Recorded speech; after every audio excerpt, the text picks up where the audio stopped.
Hi, I'm Mark from Bozeman Brewing Company. And I'm Loy from Map Brewing Company. And we're here to take you on Taylor Swift's Eras Tour. Just kidding. We're actually going to walk you through some of the expectations for you, our wonderful volunteers, for the Montana Brewers Association rendezvous this summer. But we've got a little inspiration from our friend Taylor Swift along the way. Let's go.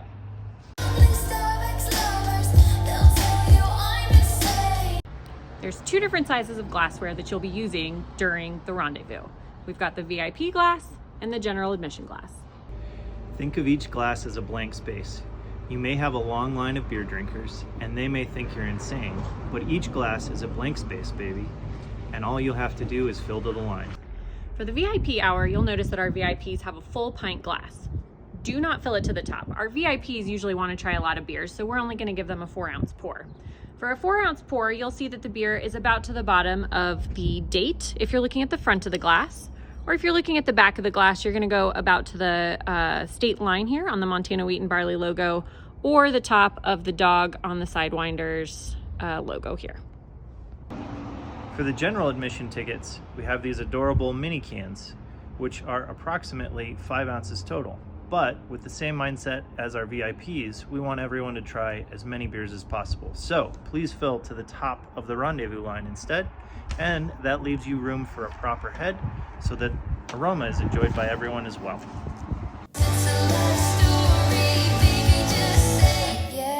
Pouring a beer is actually trickier than you may think, especially because there's a lot of variables involved at a Brewfest.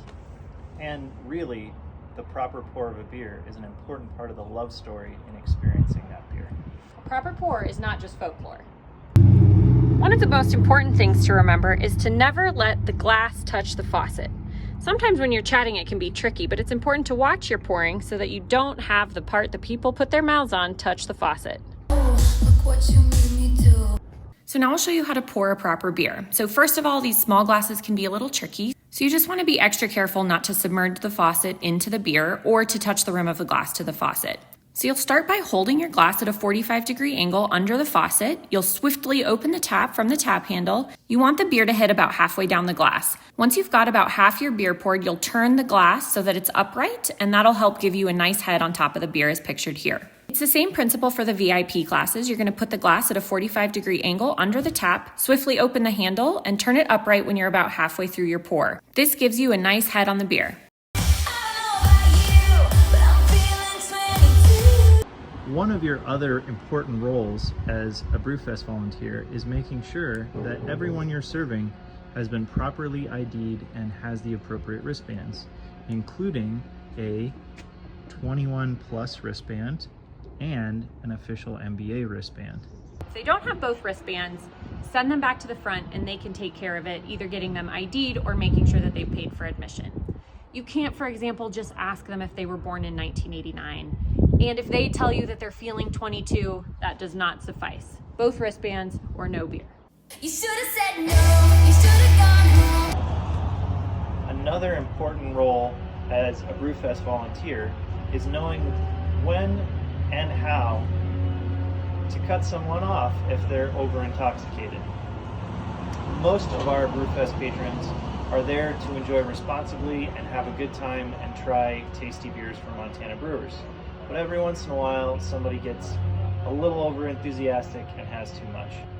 That being said, you'll want to be a little, let's say, delicate about how you interact with those people. So no need to be mean here. Subtlety is the name of the game. So something like, I knew you were trouble when you walked in. Maybe that's too much. Instead, try things like this. Hey, it looks like you're in a bit of a lavender haze. Why don't you go grab some water, maybe some food, and then swing back in a bit? Try apologizing first and maybe use a little sense of humor. Throw something in like, hey, I'm so sorry, I can't serve you anymore. It seems like you've already enjoyed everything this Brewfest has to offer. If somebody's getting really pushy about it, you can always blame the MBA. It's me, hi, I'm the problem, it's me. Another option is to remind them that you're a volunteer and you want to continue to volunteer at future Brewfests, and that means following the rules. In general, the MVA Brewfest have a great reputation for being safe community events, so we wanted to continue to keep it that way. When all else fails, if they're still getting feisty, no need to tell them. You need to calm down. Just grab someone from the MBA, someone from security, or even ask someone in the booth next to you to just help you out with the situation. We know that it can be exhausting always rooting for the anti-hero. So we're really grateful for all of your help and support of Montana's brewing scene. Cheers. Cheers.